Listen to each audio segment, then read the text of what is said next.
আজকে আমরা সবাই এক জায়গায় জড়ো হয়েছি এমন একটা মানুষের জন্মদিন পালন করবার উদ্দেশ্যে। আমাদের জন্মের পর থেকে সেই মানুষটির মুখ আমরা প্রত্যেক দিন, প্রত্যেকবার, প্রত্যেক ক্ষণে দেখেছি এবং আমাদের জীবনের সঙ্গে এমন ভাবে জড়িত। মানুষটির নাম রবীন্দ্রনাথ ঠাকুর। আমরা ভালোবেসে বড় আদর করে তাকে ডাকি রবি ঠাকুর বলে। এমন ভাবে সম্পৃক্ত আমাদের মনের সাথে। আমি যখন ছোট ছিলাম সেই দিনের কথাটা মনে করতে পারি।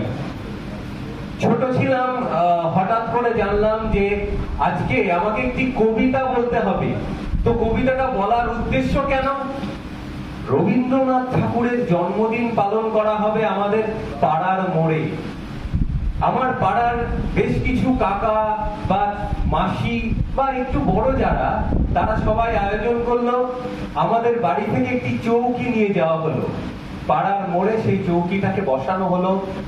আমার মায়ের শাড়িটা চৌকির পেছনটাকে ঢেকে দেওয়া হলো, তৈরি হয়ে গেল একটা মঞ্চ। সেই মঞ্চে আমরা পারফর্ম করলাম। প্রথম জীবনে মঞ্চে দাঁড়িয়ে একটি কবিতা বলেছিলাম। সেই কবিতাটি আর কারোর নয়, এই পেছনের এই মানুষটি। আমার মনে হয় আমাদের প্রত্যেক বাঙালির জীবনে এই রকম একটি অভিজ্ঞতা আছে এই মানুষটির সঙ্গে। আর এই অভিজ্ঞতাটা শুধু যে এরকম তা নয়।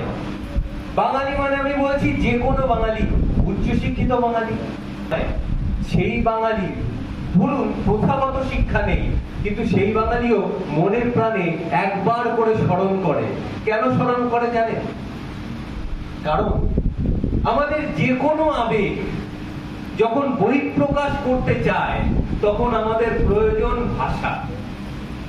সেই ভাষার জন্য কিন্তু আমাদের ছুটে যেতে হয় এই মানুষটির কাছে। কারণ আমি যখন ছোট ছিলাম তখন আমি একটি অন্ধ ভিক্ষুককে দেখেছিলাম। সে গাইতো, মানে সে ভিক্ষা করতো, গাইতো দিনগুলি মোর সোনার খাঁচায় রইল না। বলা বাহুল্য সে না বুঝেই গাইতো। কিন্তু একবার কল্পনা করুন, তার জীবনের দুঃখ কষ্ট, তার জীবনের যন্ত্রণাকে ব্যক্ত করার হাতিয়ার সেই শব্দ দিয়েছিলেন, শব্দ পেয়েছিলেন কার কাছ থেকে? রবীন্দ্রনাথ ঠাকুরের কাছ থেকে। আমি শুনেছিলাম একটি মেয়েকে যে সদ্য খুব অল্প বয়সে বিধবা হয়েছে, সে গিয়েছিল বাঁচাও তাহারে মারিয়া। তো একটি মেয়ে, তার দীর্ঘদিন ধরে সে বাড়িতে একা বসে আছে। তার বাবা মা মারা গেছে দুজনে।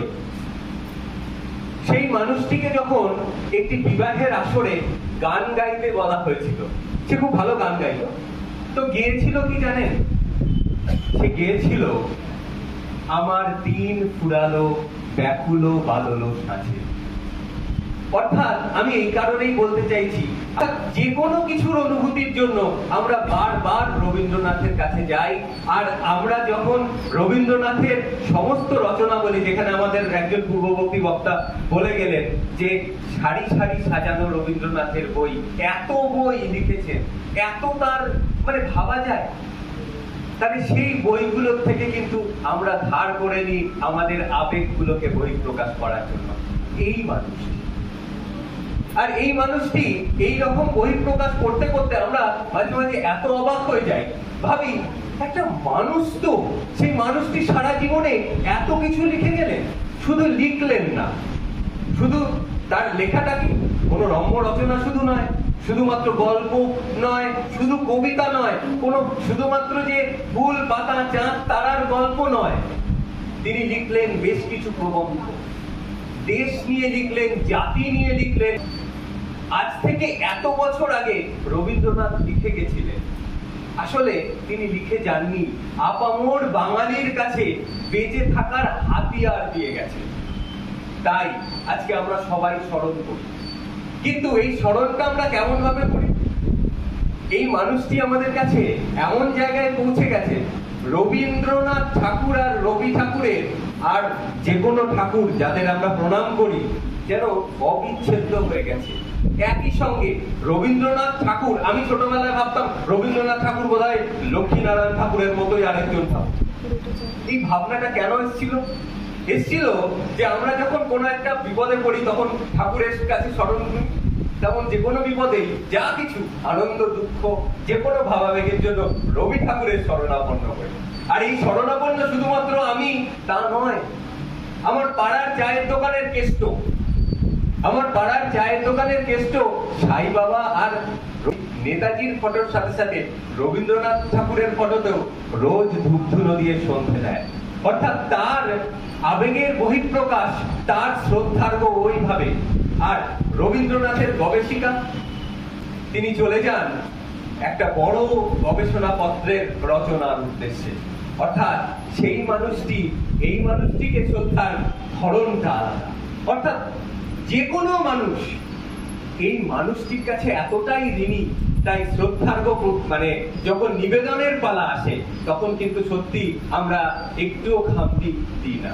তাই আজকে যখন আপনারা আপনাদের এই এই প্রাথমিক শিক্ষণ প্রতিষ্ঠানের যে ছত্রছায়ায় মিলে আজকে যখন এসেছেন, আমি জানি প্রত্যেকটি মানুষ তার নিজের স্তর থেকে নিজের মতো করে এই মানুষটির জন্য শ্রদ্ধার্ঘ্য নিবেদন করছেন।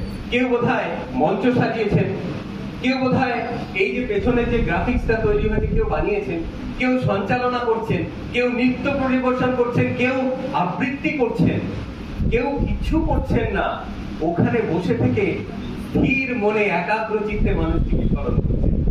আমার মনে হয় এইটাই সার্থকতা। আর এই বাঙালি জীবনে আমি মনে করি বাঙালি জীবনের সব থেকে বড় সার্থকতা আমার রবীন্দ্রনাথ। আমি রবীন্দ্রনাথকে পেয়েছি, আমি আমার ভাষা পেয়েছি। তাই এই মানুষটির কাছে আমার শত কোটি প্রণাম, নমস্কার জানাই।